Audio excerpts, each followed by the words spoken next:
សួស្តីនេះគឺជាការភ្ជាប់ធ្មេញដោយប្រើដោយមូលខ្ចៅគេហៅ screw retain បាទនេះយើងយកធ្មេញដែលយើងធ្វើហើយ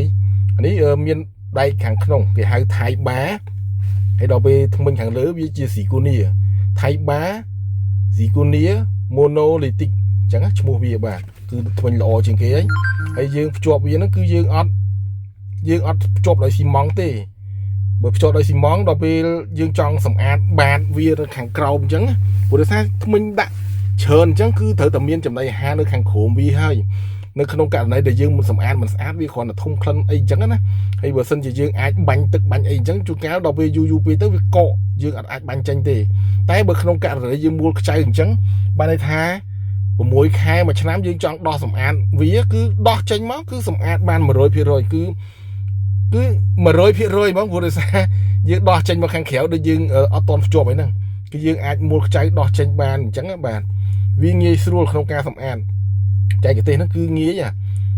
វាបិទកន្លែងរុនដែលយើងមួលខ្ចៅហ្នឹងយើងបិទកម្ពុជាឲ្យស្អាតទៅនៅពេលដែលយើងភ្ជាប់ហើយយើងចង់ដោះចេញយើងគ្រាន់តែចោះកម្ពុជាដែលទុននឹងចេញទៅគឺយើងអាចភ្ជាប់វាបានហើយយើងអាចភ្ជាប់វិញបានហើយមួលខ្ចៅវិញបានហើយបាទ